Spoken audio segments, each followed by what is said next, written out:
ने भी मुझे आज वर्ष 2025-26 के बजट पर बोलने का मौका दिया, इसके लिए मैं आपका बहुत बहुत धन्यवाद देता हूं। दिनांक 19 फरवरी 2025 को हमारे प्रदेश की माननीय उप मुख्यमंत्री श्रीमती दिया कुमारी जी ने इस पवित्र सदन में जिस बजट को रखा, आज पूरे प्रदेश में जनता उस बजट की बुरी बुरी प्रशंसा कर रही है। सरकार ने इस बजट के माध्यम से प्रदेश के सर्वांगीण विकास को नई ऊंचाइयों तक पहुंचाने का पूरा प्रयास किया। इस बजट में हर वर्ग का ध्यान रखा गया, चाहे किसान वर्ग हो, चाहे मजदूर वर्ग हो, चाहे कर्मचारी वर्ग हो, चाहे जनप्रतिनिधियों का मामला हो, हर वर्ग के हितों का ध्यान इस बजट में रखा गया है। मैं इस मौके पर इस शानदार और ऐतिहासिक बजट के लिए माननीय मुख्यमंत्री जी का एवं माननीय वित्त मंत्री जी का बहुत बहुत बधाई उनको देता हूं और उनका बहुत बहुत आभार प्रकट करता हूं। माननीय सभापति महोदय, जहाँ तक हमारे प्रदेश के विकास का सवाल है, मैं आपको याद दिलाना चाहूँगा कि 2013 से 18 के बीच में जब भारतीय जनता पार्टी की यहाँ सरकार थी, तो उस समय उस सरकार की हमारी मुख्यमंत्री आदरणीय वसुंधरा राजे सिंधिया जी ने गांव का गौरव बढ़ाने के लिए बड़े पैमाने पर प्रत्येक ग्राम पंचायत में गौरव पथ का निर्माण किया था।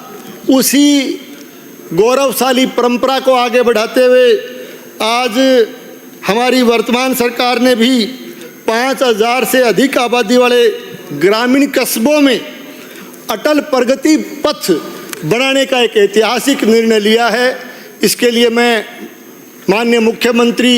एवं माननीय वित्त मंत्री जी का बहुत बहुत धन्यवाद देता हूं, आभार प्रकट करता हूं। इसके साथ साथ प्रत्येक विधानसभा क्षेत्र में 10-10 करोड़ रुपए की राशि से नॉन पेचेबल सड़कों का निर्माण कराने का निर्णय लेकर के निश्चित रूप से सड़कों के मामले में भी एक शानदार काम सरकार ने हाथ में लिया। माननीय सभापति महोदय, ग्रामीण क्षेत्रों में 20 लाख घरों में पेयजल कनेक्शन दिए जाने का प्रावधान करके निश्चित रूप से पीने के पानी की समस्या का समाधान करने का बीड़ा सरकार ने उठाया है। इसके साथ साथ 1000 ट्यूबवेल, राजस्थान प्रदेश में 1000 ट्यूबवेल और 1500 हैंडपंप लगाने का भी ऐतिहासिक निर्णय इस बजट के अंदर लिया गया है। इसके साथ साथ हमारे देश के यशस्वी प्रधानमंत्री आदरणीय नरेंद्र मोदी जी ने जल जीवन मिशन योजना, जिसका कि उन्होंने आगाज किया था, एक बहुत बड़ी महत्वाकांक्षी योजना इस पूरे देश को उन्होंने पेश की थी। लेकिन पिछली कांग्रेस की सरकार ने उनकी जन विरोधी नीतियों के चलते जल जीवन मिशन योजना का जो आशातीत परिणाम इस प्रदेश की जनता को मिलना चाहिए था, उसमें अनावश्यक विलंब करके इन्होंने उस काम को चालू करने में भी पिछली सरकार ने देरी की, उसमें अनियमितताएं हुई और बहुत से लोगों को उस योजना से पूरे प्रदेश में, मैं मेरे जिले के लिए और मेरे विधानसभा क्षेत्र के लिए कहना चाहूँगा कि उनकी नीतियों की वजह से बहुत से घरों को, ढाणियों को जल की सुविधा से, पेयजल से वंचित कर दिया गया। मैं आभारी हूँ हमारे देश के प्रधानमंत्री जी का कि उन्होंने 2028 तक इस योजना की अवधि को बढ़ाने का काम किया है और इस जल जीवन मिशन योजना में हमारी राजस्थान की सरकार ने भी सम्मिलित होते हुए बचे हुए कामों को बनाने का, उनको पूरा करने का जो है निर्णय लिया है। ये एक ऐतिहासिक निर्णय पीएचडी के मामले में हम कह सकते हैं। माननीय सभापति महोदय, मुख्यमंत्री निःशुल्क बिजली योजना के लाभान्वितों के घरों पर निःशुल्क सोलर प्लांट्स लगा करके 150 यूनिट बिजली प्रति माह निःशुल्क देना, ये कोई छोटी बात नहीं है। ये एक ऐतिहासिक काम बिजली के क्षेत्र में इस बजट के अंदर हुआ। माननीय सभापति महोदय, तीर्थ यात्रा के मामले में हमारे पिछले बजट में भी प्रावधान किया गया। इस बजट में भी 6000 वरिष्ठ जनों को हवाई मार्ग से यात्रा करवाने का और 50,000 जो है तीर्थयात्रियों के लिए जो है एसी ट्रेन से उनको तीर्थ यात्रा करने का प्रावधान निश्चित रूप से एक ऐतिहासिक कदम इस बजट में हमारी सरकार ने उठाया। माननीय सभापति महोदय, जहाँ तक, क्योंकि ये हमारा कृषि प्रधान इलाका है, जिस क्षेत्र से मैं आता हूँ, किसानों के लिए निश्चित रूप से किसान सम्मान निधि की राशि 8,000 से उसको बढ़ा करके 9,000 रुपये करके निश्चित रूप से किसान का मान और सम्मान बढ़ाने का काम हमारी सरकार ने किया। इसके साथ साथ गेहूं के समर्थन मूल्य पर जो बोनस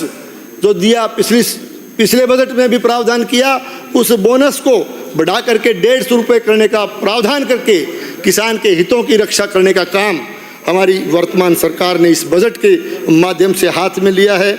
जहाँ तक जनप्रतिनिधियों के मान और सम्मान बढ़ाने का सवाल हो, इस बजट में पंचायती राज और स्थानीय निकाय जो भी हमारे जनप्रतिनिधि है, उनका मान और सम्मान बढ़ाने के लिए उनके मानदेय में भी 10% की राशि बढ़ाने का एक ऐतिहासिक फैसला हमारे माननीय मुख्यमंत्री जी एवं वित्त मंत्री जी ने इस बजट के माध्यम से लिया। माननीय सभापति महोदय, मैं इस बजट में मेरे विधानसभा क्षेत्र का भी के लिए भी अनेक घोषणाएं हुई। निश्चित रूप से गोगा जी का ऐतिहासिक मंदिर, गोगा जी मंदिर गोगामेडी में जो हमारा उत्तरी भारत का बहुत बड़ा श्रद्धा का केंद्र है, उसमें प्रतिवर्ष आने वाले श्रद्धालुओं की सुरक्षा व्यवस्था और उनकी सुविधा बढ़ाने के लिए बैरिकेटिंग और शेड निर्माण करने की घोषणा इस बजट के अंदर की गई है। इसके साथ साथ हमारे भादरा के बहुत ही प्राचीन अंधन जी मंदिर भादरा के जीर्णोद्धार और उसके विकास के लिए भी इस बजट में अतिरिक्त प्रावधान रखे जाने का फैसला हमारी सरकार ने लिया है। हमारे भादरा विधानसभा क्षेत्र के उप स्वास्थ्य केंद्र ग्राम रसराना के उप स्वास्थ्य केंद्र को पीएचसी में क्रमोन्नत करने का फैसला इस बजट के अंदर लिया गया है। इसके साथ साथ हमारे भादरा विधानसभा क्षेत्र में जो लंबे समय से हमारे वहाँ के उपभोक्ताओं की मांग थी, उसको ध्यान में रखते हुए भादरा में विद्युत विभाग का अधिशासी अभियंता कार्यालय खोलने का काम इस सरकार ने घोषणा इस बजट के तहत की है। मैं भादरा विधानसभा क्षेत्र का विशेष ध्यान देने के लिए भी मैं माननीय वित्त मंत्री जी का, हमारे यशस्वी मुख्यमंत्री जी का तहे दिल से मैं भादरा विधानसभा क्षेत्र की जनता की तरफ से बहुत बहुत आभार प्रकट करता हूँ, बहुत बहुत धन्यवाद देता हूँ। और इसके साथ साथ मैं मेरे क्षेत्र की दो तीन समस्याएं जिनकी तरफ मैं सदन के माध्यम से ध्यान आकर्षित करना चाहूँगा। हमारे कृषि प्रधान इलाके में सिंचाई का जहाँ तक सवाल है, अमर सिंह सब ब्रांच और सिद्धमुख नहर सिंचाई परियोजना का पानी हमारे क्षेत्र में किसान इस्तेमाल करता है। सिंचाई दोनों नहरों से हमारी होती है। उनमें